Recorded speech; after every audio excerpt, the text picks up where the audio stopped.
Friends, இன்றைக்கி வந்து நம்ம எப்பயும் வர்றது தான் அந்த ஆற்று சைடு வந்துக்கிறோம். ஆற்றுக்கு தான் வந்துக்கிறோம். இன்றைக்கி எத்தனை மீன் அடிக்கலான்னு வாங்க பார்க்கலாம். ஃப்ரெண்ட்ஸ், இன்னொன்று என்னென்னா, வீடியோ நிறைய பேர் பார்க்குறீங்க, ஆனால் சப்ஸ்கிரைப் பண்ண மாட்டேங்கிறீங்க. இப்போ பாருங்கள், இந்த வண்டிக்கு பெட்ரோல் ஒரு 500, இந்த வண்டிக்கு பெட்ரோல் 500 அடித்து அங்கே சேலத்துலேருந்து ஒரு 40 கிலோமீட்டர் தாண்டி இங்கே வந்து ஏதோ ஒரு 2 மீன் தான் அடிக்கிறோம். அந்த மீன் அடிக்கிறதுக்குனாச்சும் சப்ஸ்கிரைப் பண்ணிங்கன்னா பரவாயில்ல. எல்லாம் பார்க்குறீங்களா தவிர சப்ஸ்கிரைப் பண்ண மாட்டேங்கிறீங்க. நீங்கள் சப்ஸ்கிரைப் பண்ண மட்டும் தான் இன்னும் நம்மளுக்கு இன்னும் லாங்லாம் போய் அடிக்கலாம் அப்படின்ற ஒரு ஐடியா வரும். ஸோ கொஞ்சம் அப்படியே சப்ஸ்கிரைப் பண்ணிங்கன்னா பரவாயில்லைங்க ஃப்ரெண்ட்ஸ். அண்ணன் பாருங்கள், பைட் காஸ்டிங் ரீலில் வந்து செட் பண்ணிட்டுக்கிறாரு. அண்ணனும் பைட் காஸ்டிங்க்கு மாறிட்டார். ஸ்பின்னிங் போட்டிருந்தார், பைட் காஸ்டிங்க்கு மாறிட்டார். வாங்க வீடியோக்குள்ளே போகலாம். எத்தனை மீன் நம்ம அடிக்கிறோம் என்னான்ட்டு பார்க்கலாம். இன்றைக்கி எடுத்துகிட்டு வந்தது வந்து பைட் காஸ்டிங்கில் 2 ராடு, ஸ்பின்னிங்கில் ஒரு ராடு எடுத்து வந்துக்கிறோம். இன்றைக்கி எத்தனை மீன் அடிக்கிறோம்னு பார்க்கலாம் வாங்க.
விரால் 3/4 கிலோ வரும்.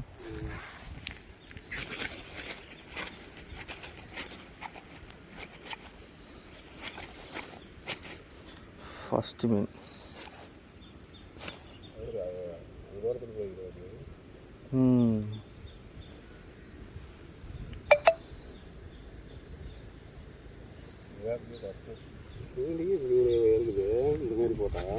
ஏதோ 1-2 எடுக்கணும். எல்லாம் பிடிச்சிட்டு அந்த பையன் ஒருத்தர் இருக்கிறான், பிடிச்சி போகிறான். அங்கே வந்து இங்கிருந்து வரான் குமார், அவருக்கு அதே தான் வேலை. கரெக்டாக தண்ணி அதிகமாக இருக்கிற சமயத்தில் நல்லா தூண்டி வாங்கி நிறையா குத்தி போட்டுறாரா, விழுந்துருக்கு.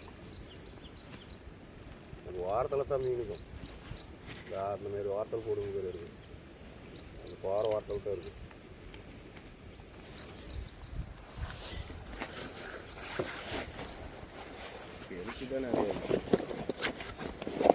எதுக்குண்ணா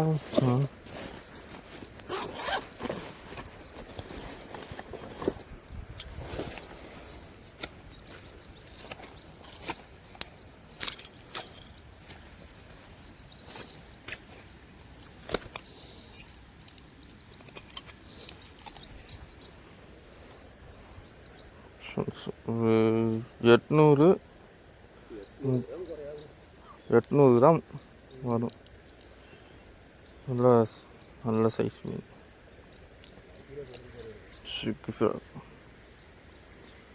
சுக்கி ஃப்ராகில் மாட்டிச்சு. இருக்குது.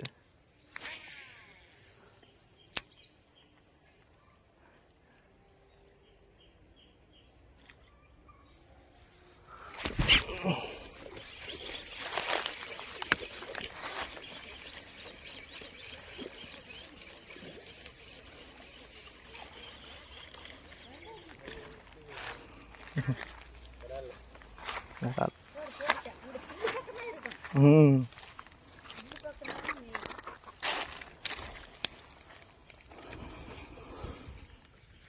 மூட்டை அங்கே போயிடுச்சுடா, தண்ணி அடிச்சா அப்படி போயிடுது. இந்தாண்ட வந்து தொலையணும். அங்கே கொஞ்சம் மேடா இருக்குதா, பைப் இருக்கிற மேடா குச்சி குச்சி மாட்டி இருக்குது. அந்த இடத்துல ஒரு அலம்புது அந்த ரவுண்டா அந்த பெரும் மீன் இருக்குது, விரால். இந்த இது மீச மீன் உள்ள இருக்குன்னா உழுவுங்க. அது குட்டையில் இருக்கிற மீன் தான் உழுவும். இந்த மாதிரி ஓடுற தண்ணியில் இருக்கிற மீன் உழுவாது. போது இப்படி 4 மீன் பிடிச்சா குழம்பு இது சுத்தறதே தெரியும். ஓடியாந்துடா, அங்கே தண்ணிக்கு ஓடி எதுவும் இல்லை பை இது அங்கே இருக்குது.